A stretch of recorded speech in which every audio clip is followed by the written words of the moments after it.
안녕하세요. 수다닥입니다. 오늘은 최근 급증하고 있는 A형 간염에 대해 함께 이야기해 볼까 합니다. 치료법이 없는 A형 간염, 어떻게 예방할까요? 라는 제목으로 이야기를 해볼까 하는데요. 최근 수도권을 중심으로 A형 간염이 빠르게 퍼지고 있다고 합니다. 지난 4월까지 A형 간염은 약 3,500여 건이 신고가 되었다고 하고, 최근에도 지속적으로 증가하는 양상을 보이고 있습니다. 의사협회에서는 감염병에 관한 소식을 간략하게 의사들에게 문자 메시지로 전달하는데 A형 간염에 대해서도 주의할 것을 당부하는 메시지를 돌릴 정도입니다. 우선 오늘 순서는 간염이 무엇인지에 대해서 간략히 알아보고 A형 간염에 대해서 살펴볼까 합니다. 우선 증상과 진단 및 치료에 대해서, 그리고 A형 간염만의 특이점에 대해서 알아보고 A형 간염을 예방하기 위해선 어떻게 해야 되는지에 대해서 함께 이야기해 보도록 하겠습니다. 먼저 간염이 무엇이냐? 간염이라고 하면 그 말 그대로 간에 염증이 생긴 것을 일컫는데요.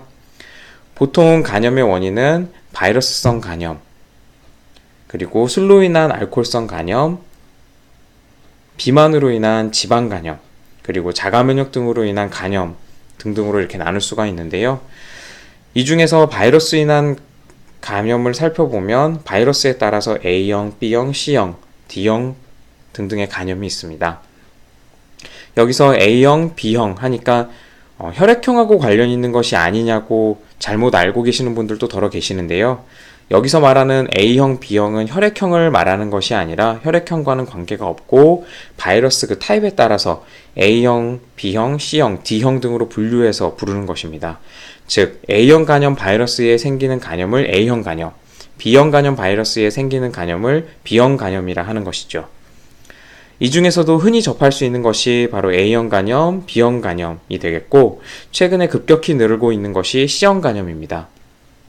그런데 바이러스 종류에 따라서 간염의 양상도 조금씩 차이를 나타내고 있는데요. A형 간염은 급성 간염 양상으로 주로 나타나게 되고, B형 간염과 C형 간염은 급성 간염이 있기는 하지만 대부분 만성 감염의 양상으로 나타나게 됩니다. 쉽게 말씀드리면 A형 간염은 갑자기 확 아프고 확 좋아지는 양상을 보이는 반면에 B형, C형 간염은 걸렸는지도 잘 모를 정도로 특별히 불편감이 없다가 조금씩 안 좋아져서 나중에는 심한 간염, 간경화 혹은 간암에까지도 이르게 될 수 있는 것입니다. 좋은 소식은 C형 간염의 경우 최근에 치료약이 개발이 되면서 완전 정복이 조만간 가능할 것으로 생각되고 있는 상태라는 것입니다. 그 중에 오늘 다룰 내용은 A형 간염인데요. A형 간염은 A형 간염 바이러스에 생기고 대부분 급성 간염의 양상을 나타낸다는 것이 특징입니다. 그렇다면 가장 궁금해하실 것으로 생각되는 게 A형 간염은 어떻게 전파되고 어떻게 예방해야 할 것인가 이실 텐데요.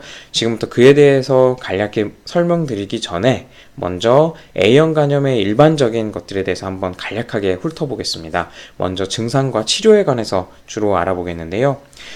A형 감염에 감염이 되면 보통은 2주에서 6주, 평균 4주의 잠복기 후에 증상이 나타나게 됩니다.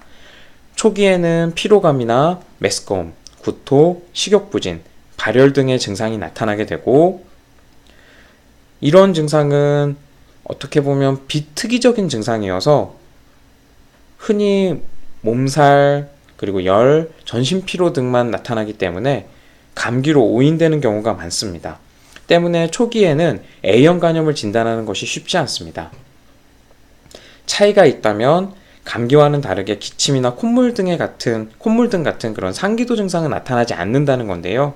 그래서 감기 증상 같이 몸살이랑 열도 나는데 콧물이나 기침 같은 상기도 증상이 확실하구나 라고 의심할 만한 그런 양상은 없고 낫지 않고 계속 아프다 라고 할 경우에는 A형 간염도 한번 의심해 봐야 되고, 이를 확실히 확인하기 위해서 기본적인 피검사를 하게 되는데요.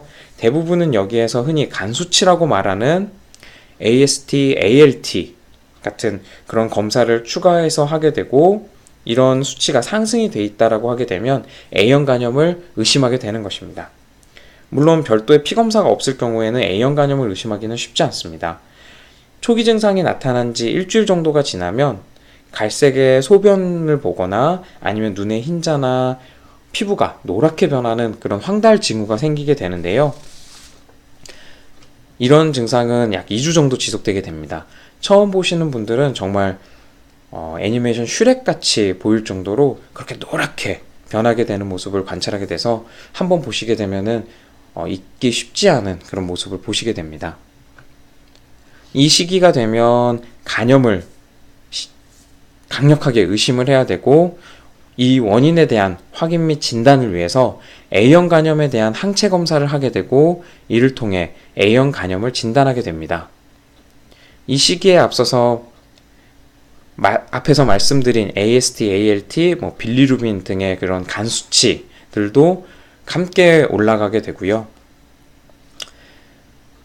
이렇게 A형 간염을 진단하게 되면 이제 치료를 시작을 해야지 되는데요. 아직까지 A형 간염은 확실한 그런 치료제가 없습니다. 일반적으로 증상을 완화시켜주는 대증요법이 주로 된 치료가 되고, 고단백식이 요법이나 간에 휴식을 주는 것이 치료에 도움이 된다고는 알려져 있으나 증상이나 병의 경과를 드라마틱하게 호전시켜 주지는 못합니다. 예를 들어서 메스꺼움이 심하다라고 한다면 이런 메스꺼움을 줄여주는 약을 사용한다거나 하는 경우가 이제 그런 증상 조절하는 치료가 되겠는데요.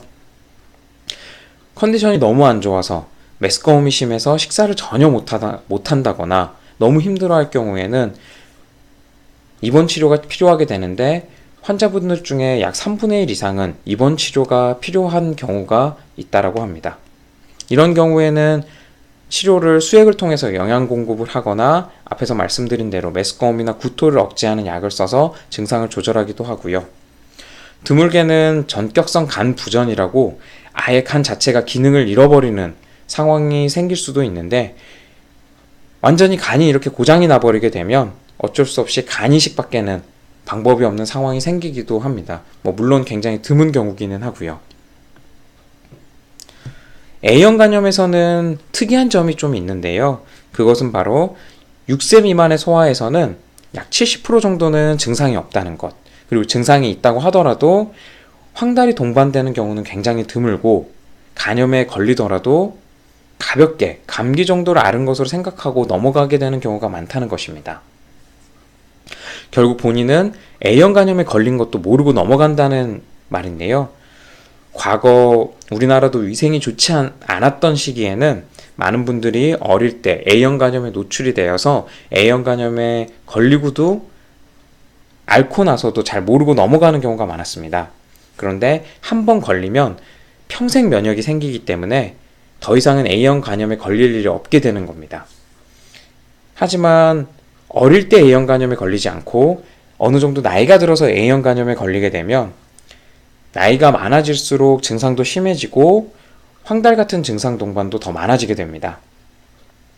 그래서 정리를 하자면, 이미 어느 정도 연세가 있으신 분들, 즉 60에서 70대의 경우에는 당시 우리나라가 지금보다 위생 환경이 좋지 않았던 시기에는 어린 시기에 모르고 걸렸는데 모르고 지나갔을 가능성이 높지만, 최근 우리나라가 선진국으로 진입하면서 위생 환경이 좋아지고 손 씻기 등에 신경을 쓰기 시작하면서 어릴 때 A형 간염에 노출될 확률이 매우 떨어지면서 오히려 나이가 든 다음에 노출이 되는 경우가 많아서 나이가 들어 걸리는 경우가 늘어나게 된 것입니다.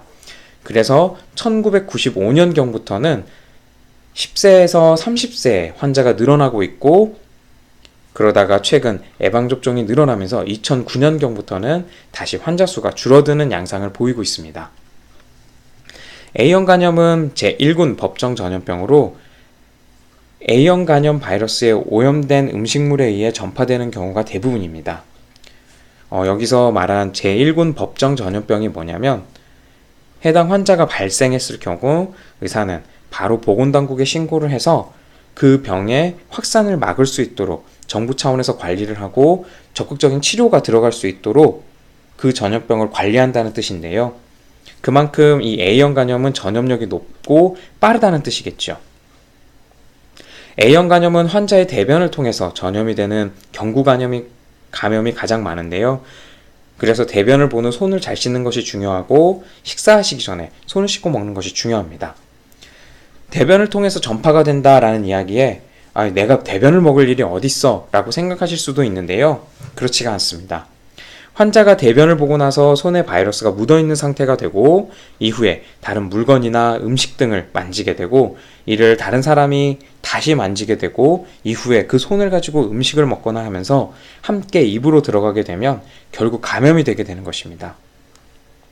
대변을 통해 전파가 되기 때문에 환자가 발생하게 되면 가족들 혹은 주변 가까운 분들에게 먼저 전파가 되기 쉽다고 할 수 있습니다. 결국 A형 간염 예방은 환경 및 위생 상태의 개선과 예방접종이 중요하다고 할 수 있겠습니다. 전염력은 주로 증상이 생기기 2주 전부터 해서 황달이 생긴 후 1주 후로 황달이 생기고 1주가 지났다고 하면 더 이상의 전염력은 없다고 보셔도 될 것 같습니다. 그래서 황달이 생기고 1주가 지나기 전까지는 다른 사람과의 접촉 주의하셔야지 되고 특히 대변을 본 후 손 씻는 것에 주의하셔야 됩니다. 예방 방법으로는 앞에서 말씀드린 대로 우선 손을 잘 씻는 것이 중요하다고 할 수 있겠습니다. 하지만 아무리 손을 잘 씻고 아무리 위생을 깨끗하게 한다고 하더라도 A형 간염의 전파를 완전히 막을 수는 없기 때문에 미리 예방접종을 하는 것이 중요할 수 있겠습니다. 흔히 독감 같은 경우에는 고령이신 분들에게도 예방접종을 매우 강조하지만 A형 간염의 경우에는 반대로 고령이신 분들에게는 접종에 대해서 강조하지 않고 오히려 어린 분들에게 더 접종을 강조하게 됩니다. 왜냐하면 고령이신 분들은 앞서 말씀드렸다시피 어렸을 때 이미 앓고 지나갔을 가능성이 높기 때문에 굳이 예방접종이 필요하지 않는 경우가 많기 때문이고요. A형 간염은 한 번 앓고 나면 항체가 생겨서 더 이상 감염되지 않기 때문입니다. 그래서 원칙적으로는 30세 미만에서는 항체 검사 없이 예방접종을 하는 것을 권하고 있고 30세 이상에서는 항체가 없는 경우에만 확인해서 예방접종하는 것을 권하고 있습니다. 그리고 A형 간염 고위험군이라고 생각될 경우에도 예방접종을 권하게 되는데요. 저 같은 경우에도 직업적으로 노출될 위험이 높기 때문에 의과대학생일 때 A형 간염에 대한 수업을 듣고 미리 맞았던 경험이 있습니다. 그리고 의료진이 아니시더라도 간질환이 있거나 다른 중한 기저질환이 있으실 경우에는 나이에 맞추어서 꼭 항체 검사를 하신다거나 예방접종 하시는 것이 중요하다고 할 수 있겠습니다. 예방접종을 하는 방법은 소아는 생후 12에서 23개월에 1차 접종 후 그리고 6에서 12개월 후에 2차 접종을 하게 되고요. 소아의 경우엔 2015년부터 예방접종이 보험이 적용이 되기 때문에 꼭 부모님들께서 챙겨서 접종하는 것을 꼭 신경 써주시기 바라고 성인의 경우에는 6에서 12개월 간격으로 2차례 접종을 하게 됩니다. 예방접종 이후에는 2차 접종을 다 하셨다고 하면 거의 100% A형 간염에 대한 항체가 생기기 때문에 항체가 생겼는지 생기지 않았는지에 대한 별도의 검사는 권하고 있지 않습니다.